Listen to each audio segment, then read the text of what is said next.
Hello, ચલો જોઈએ.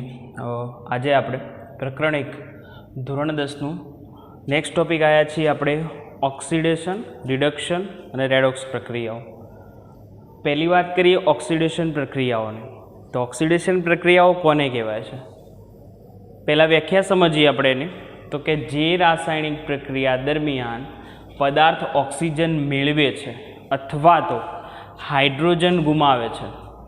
તો કે કોઈપણ પ્રક્રિયા થઈ રહી છે એ દરમિયાન જો એ પ્રક્રિયા ઓક્સિજન મેળવે છે અથવા તો એની અંદર રહેલો હાઇડ્રોજન ગુમાવે છે, એવી પ્રક્રિયાઓને ઓક્સિડેશન પ્રક્રિયાઓ કહીશું. નથી સમજ પડી તો આપણે ચલો ઉદાહરણ જોઈએ તો તમને ઝડપથી સમજ પડશે. ઉદાહરણ લખીએ આપણે કેટલાક.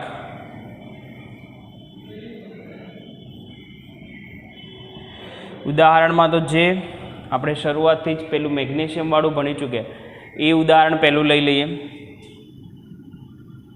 શું છે એમાં? શું હતું? તો મેગ્નેશિયમ વત્તા ઓક્સિજન. શું મળ્યું હતું? તો કે મેગ્નેશિયમ ઓક્સાઇડ. બરાબર. ચલો પહેલાં પ્રક્રિયા સંતુલન કરીએ. તો ઓક્સિજન 2 છે, અહીંયા 1 છે. તો 2 ઓક્સિજન મારે અહીંયા જોતા હોય તો શું કરવું પડશે? હવે આપણને આવડે છે, અહીંયા 2 વડે ગુણવા પડશે. ક્યાં ગુણાશે? તો આગળ. ચાલો, 2 ઓક્સિજન થઈ ગયા. પણ હવે શું થાય છે? તો જમણી બાજુ મેગ્નેશિયમ 2 થઈ જાય છે, જ્યારે ડાબી બાજુએ મેગ્નેશિયમ 1 જ છે. આ જે મેગ્નેશિયમ 1 છે એને આપણે 2 કરવા હોય તો શું કરવું પડશે? એને ફરી પાછું આપણે એને 2 વડે ગુણવું પડશે. તો ચલો ગુણી દઈએ. તો 2 મેગ્નેશિયમ 2 ઓક્સિજન, અહીંયા પણ 2 મેગ્નેશિયમ અને 2 ઓક્સિજન.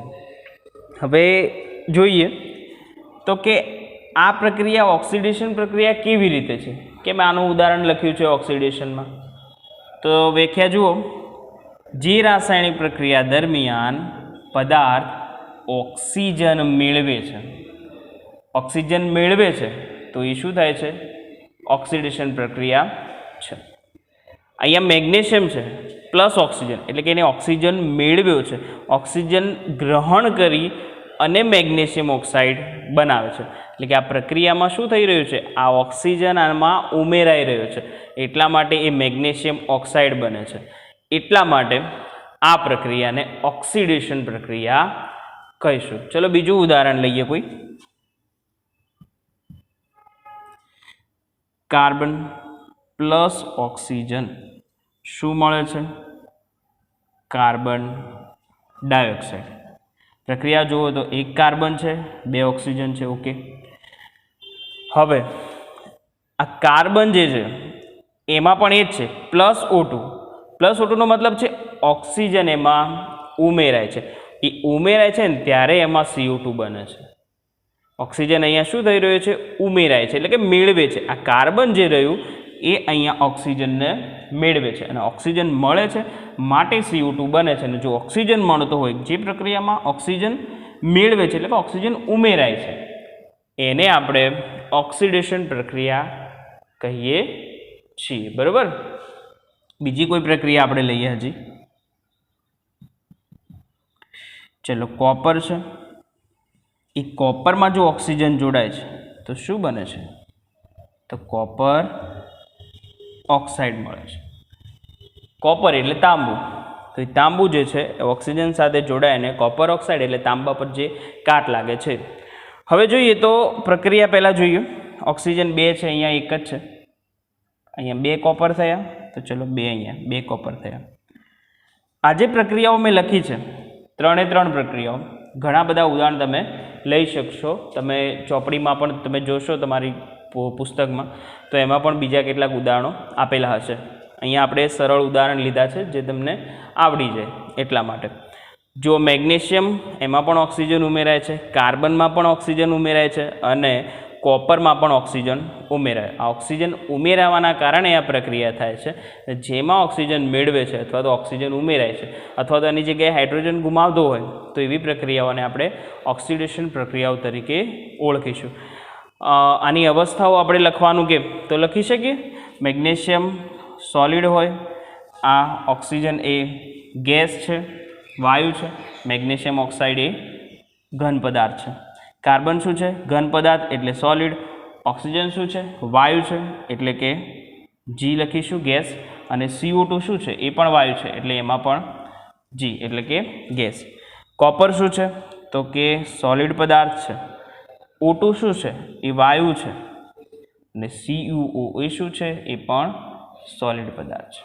તો અહીંયા આપણે ઓક્સિડેશન પ્રક્રિયા પૂરી કરીએ. ચલો નેક્સ્ટ રિડક્શન ભણીએ. હવે નેક્સ્ટ આપણે રિડક્શન પ્રક્રિયા સમજીએ. ઓક્સિડેશન જે સમજ્યા આપણે, ઓક્સિડેશનમાં શું હતું તો ઓક્સિજન મેળવે અને હાઇડ્રોજન ગુમાવે છે એ ઓક્સિડેશન છે. અહીંયા એનાથી ઊંધું છે, એ જ વ્યાખ્યા ઊંધી કરી દેવાની છે. ઓક્સિજનની જગ્યાએ હાઇડ્રોજન, હાઇડ્રોજનની જગ્યાએ ઓક્સિજન. પેલામાં ઓક્સિજન મેળવે, આમાં હાઇડ્રોજન મેળવે છે. પેલામાં હાઇડ્રોજન ગુમાવે છે, રિડક્શનમાં ઓક્સિજન ગુમાવે છે. એટલે કે જે પ્રક્રિયા દરમિયાન હાઇડ્રોજન મેળવે અથવા તો ઓક્સિજન ગુમાવે એને આપણે રિડક્શન પ્રક્રિયા કહીશું. બે અલગ અલગ વ્યાખ્યાઓ છે, પણ યાદ તો એક જ રાખશો તો બી ચાલશે. ઓક્સિડેશન યાદ રાખવાની અને રિડક્શનની પૂછાય તો ઓક્સિડેશનનું ઊંધું કરી દેવાનું. ઓક્સિજન ઉમેર્યો હોય અથવા તો મેળવતો હોય તો આમાં હાઇડ્રોજન મેળવી દેવાનો. સિમ્પલ છે, સરળ બનાવશો તો આવડશે. હવે આના ઉદાહરણ પણ જોઈ લઈએ.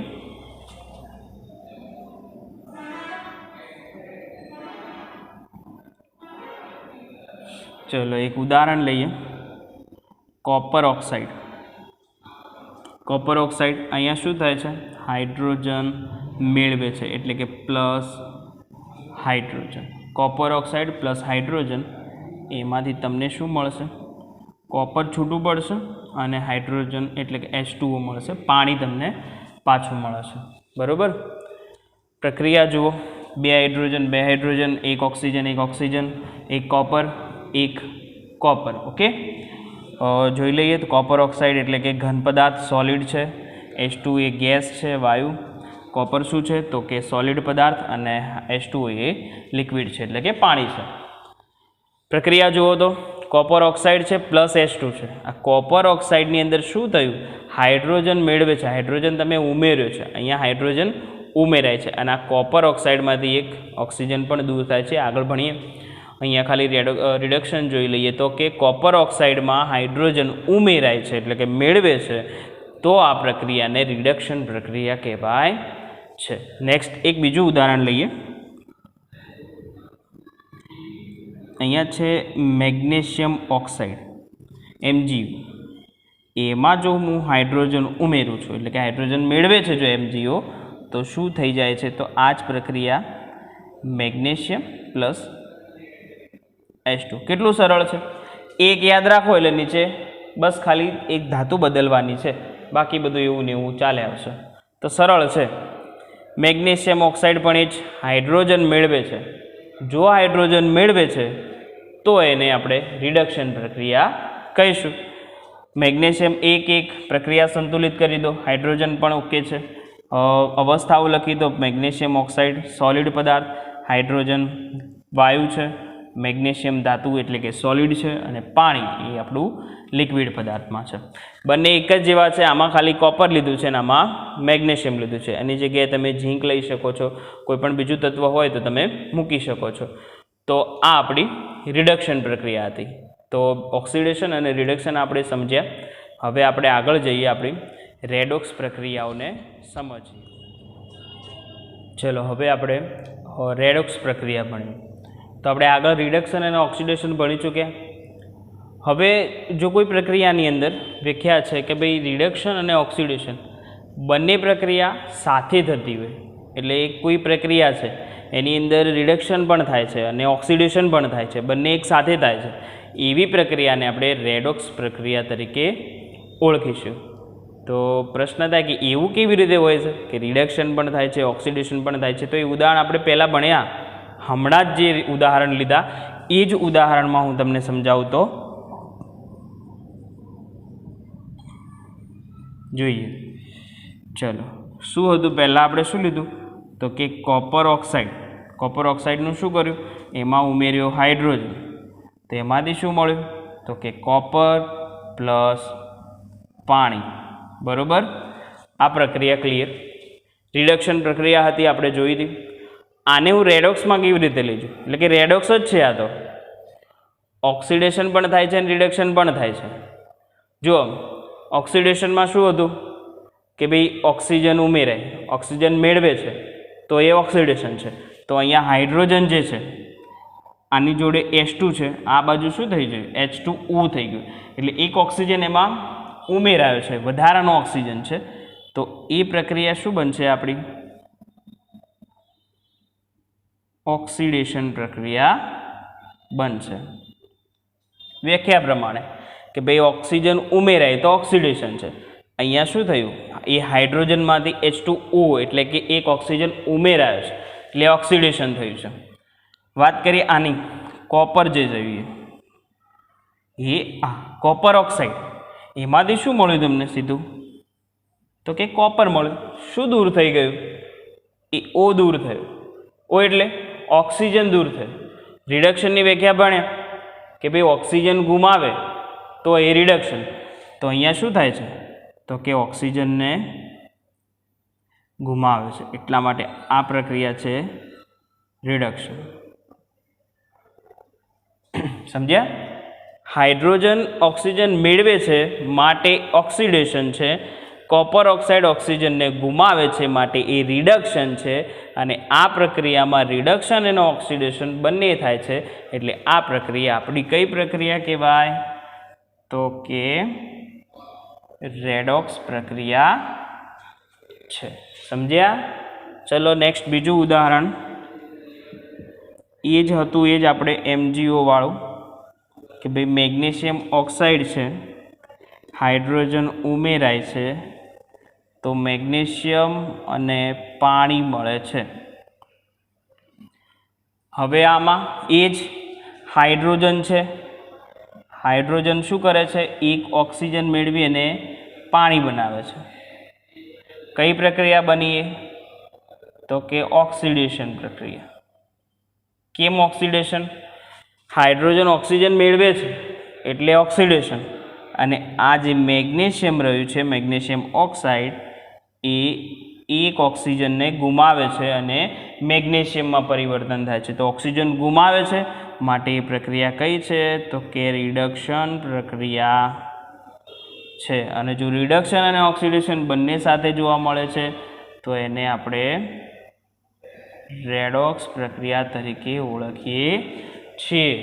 તો આજે 3 પ્રક્રિયાઓ છે, ઓક્સિડેશન અને રિડક્શન. ઓક્સિજન મેળવે છે તો ઓક્સિડેશન, ઓક્સિજન ગુમાવે છે તો રિડક્શન. અને ઓક્સિડેશન અને રિડક્શન બંને પ્રક્રિયાઓ સાથે જોવા મળે છે તો એ આપણી રેડોક્સ પ્રક્રિયાઓ છે. ચલો આગળ આપણે ક્ષારણ અને ખોરાપણું એના વિશે થોડું ભણી લઈએ. હવે ક્ષારણ. ક્ષારણ એટલે કે એસિડ અને ભેજની હાજરીમાં કોઈ ધાતુને કાટ લાગે છે. આ કાટ લાગવાની પ્રક્રિયાને ક્ષારણ કહીએ છીએ. તો આ કાટ લાગવાની પ્રક્રિયા તો આપણે જોઈ છે, ઘણી બધી જગ્યાએ જોઈ છે. આપણી શાળાની અંદર આપણે જે પાટલી પર બેસીએ છીએ એ પાટલી પર જે લોખંડના પાયા છે ને એમાં પણ ઘણી ફેર કાટ લાગી જાય છે. અથવા તો ઘરની ઘણી બધી વસ્તુઓ છે એના પર તમે કાટ લાગતા એ જોયો હશે. તો શું થાય છે, તો જે ધાતુ પદાર્થ છે એ કોઈ વખત એસિડના સંપર્કમાં આવે અથવા તો ભેજના સંપર્કમાં આવે, એટલે કે પાણી સાથે કોઈ સંપર્કમાં આવતું છે. તમે જુઓ ચોમાસાની અંદર કાટ લાગવાની પ્રક્રિયાઓ વધે છે કારણ કે વાતાવરણમાં ભેજનું પ્રમાણ વધે છે.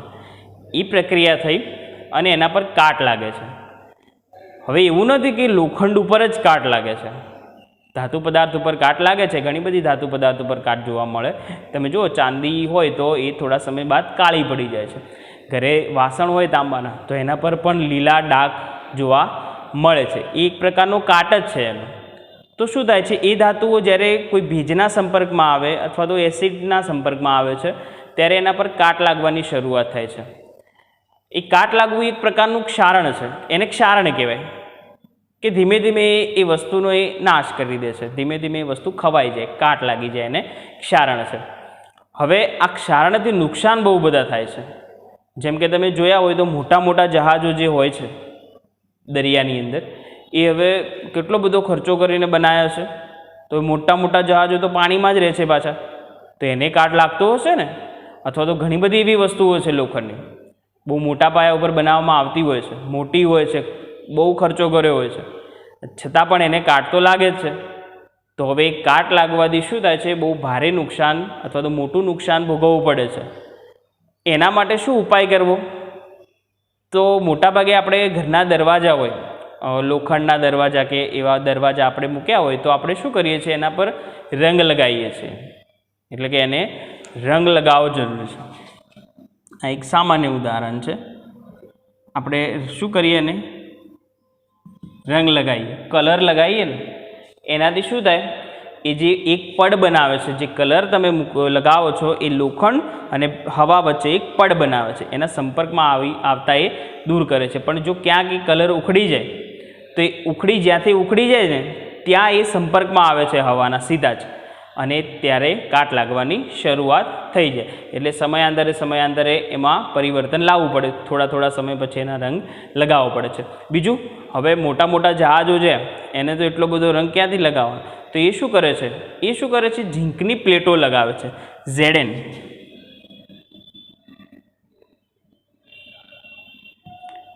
ZN એટલે કે ઝીંકની પ્લેટો લગાવે છે. એટલે શું થાય એનાથી, તો જે ઉપરનું જે પડ રહ્યું, ઝીંકનું પડ, એક ક્ષારણ એનું બહુ ઓછા પ્રમાણે થાય છે. એટલે કે ધીમે ધીમે બહુ લાંબા સમય સુધી તમે એને બચાવી શકો. પણ જેમ આનું ક્ષારણ થતું જાય એમ ઝીંકની પ્લેટોને પણ બદલવામાં આવે છે. અને આવી ઘણી બધી રીતો છે કે જેનાથી તમે કાટ લાગવાને અટકાવી શકો છો. ક્ષારણ ભણ્યા. ક્ષારણ પછી આપણે ભણવાનું છે ખોરાપણું. ખોરાપણું શું છે એ સમજી લઈએ. ચલો હવે ખોરાપણું શું છે, તો તમે જુઓ, ઘણી વખતે આપણે કોઈ ખોરાક ખુલ્લો મૂક્યો હોય તો થોડા સમય પછી બગડી જાય છે, સ્વાદ એનો બદલાઈ જાય, અથવા તો એની અંદરથી ગંધ આવતી હોય એવું લાગે છે. આપણે એને કહીએ કે ભાઈ ખોરાક બગડી ગયો છે, આપણે એને ફેંકી દઈએ છીએ. એ જ ખોરાપણું છે. શબ્દોમાં ફેરફાર છે, બાકી પ્રક્રિયાઓ તો આપણે રોજ જોઈએ છીએ. તો જો તેલી પદાર્થ હોય અથવા તો કોઈ ચરબીયુક્ત પદાર્થ હોય, એને તમે હવામાં ખુલ્લે રાખો છો તો ઓક્સિડેશન થાય છે. ઓક્સિડેશન થવું એટલે ઓક્સિજન ઉમેરાય છે, ઓક્સિજનની સાથે પ્રક્રિયા કરે છે અને એ પદાર્થ શું થાય છે, ખોરો થાય. એટલે કે સ્વાદ અને ગંધ એની બદલાય છે, એને આપણે કહીએ કે ખોરાપણું. હવે આ જે પદાર્થો છે એ ઓક્સિડેશન થવાથી બગડે છે, એટલે ઓક્સિજનના સંપર્કમાં આવે છે એટલા માટે બગડે છે. તો સામાન્ય છે કે ભાઈ અને ખોરાપણું અટકાવવું હોય, ખોરાકને લાંબા સમય સુધી જાળવી રાખવો હોય તો શું કરવું પડે? સિમ્પલ છે. આ જે એનું કારણ છે ને, આને અટકાવી દો, ઓક્સિડેશન થતું અટકાવી દો, તો ખોરાક બગડશે નહીં. ઓક્સિડેશન થતું કેવી રીતે અટકાવશો? તો કે સર ઓક્સિડેશન થવાનું કારણ ઓક્સિજન છે, તો ઓક્સિજન એના સંપર્કમાં ના આવે તો એ બચી જાય છે. બરાબર? તો શું કરવું પડે? તો જે આપણો ખોરાક છે એને હવાચુસ્ત કોઈક બરણી અથવા તો એની અંદર રાખવો, ચુસ્ત રીતે બંધ કરવો, જેમાં ઓક્સિજનનો સંપર્ક થાય નહીં, તો એ ખોરાકને લાંબા સમય સુધી આપણે જાળવી શકીએ. બીજી વાત કરીએ તો તમે બજારમાંથી વેફર્સ ખરીદતા હશો. તમે જુઓ, વેફર્સ અથવા જે પણ તમે પડીકા ખરીદો છો એ ફૂલેલા હોય ને, અંદર હવા હોય એવું તમને લાગે છે. એવું કેમ છે? તો એ જે વેફર્સ લાવો છો બજારમાંથી, અથવા તો કોઈ બીજા પડીકા તમે બજારમાંથી લાવો છો, તો એ જે રહ્યા હવે એ કંપનીમાંથી ક્યારે આવે છે અને ક્યારે વેચાશે એની કોઈ ખબર નથી. તો એ લાંબો સમય પણ લાગી શકે વેચાતા. તો એ લાંબા સમય રહે તો એ બગડી જાય, ખોરાપણું થઈ જાય, સ્વાદ બગડી જાય, એનો ગંધ આવવા લાગે. તો એવું ના થાય એ માટે જે તે કંપનીઓ જે ચિપ્સ બનાવે છે અથવા તો જે પણ પેકેટ બનાવે છે તમારે, એ પેકેટની અંદર એક વાયુ ઉમેરે છે, એટલે કે એની અંદર નાઇટ્રોજન ઉમેરે છે. આ ચિપ્સ અથવા તો જે પણ તમે પેકેટ લાવો છો એની અંદર શું ઉમેરે છે? નાઇટ્રોજન ઉમેરે છે. એ નાઇટ્રોજન એન્ટીઓક્સિડન્ટ છે, એટલે કે ઓક્સિજન સાથે સંપર્ક કરતું અટકાવે છે, અને એના કારણે, આ નાઇટ્રોજનના કારણે તમારું ચિપ્સ લાંબા સમય સુધી જાળવી રખાય છે. પણ ક્યાં સુધી? જ્યાં સુધી એ પેકેટ બંધ છે ત્યાં સુધી. જેવું તમે પેકેટ ખોલશો, નાઇટ્રોજન બહાર, ઓક્સિજન અંદર, થોડા સમય પડ્યું રાખશો તો એ ચિપ્સ પણ બગડી જશે. તો અહીંયા આપણે ખોરાપણાનો ટૉપિક પણ પૂરો થાય છે, અને એની સાથે સાથે આપણું ચેપ્ટર પણ અહીંયા પૂરું થાય છે. આપણે જે પણ ભણ્યા છીએ આજ સુધી આ ચેપ્ટરની અંદર એ ફરી એકવાર રિવિઝન કરી લેવું, ફરી એકવાર બધા વિડીયો જોઈ એને રિવિઝન કરવું, નોટબુકમાં નોંધવા. અને છતાં પણ હજી પણ કોઈ પ્રશ્ન હોય તો તમે કમેન્ટ કરી શકો છો. અહીંયા આપણે આજનો વિડીયો પણ પૂરો કરીએ અને આપણો પાઠ પણ આજે પૂરો કરીએ છીએ.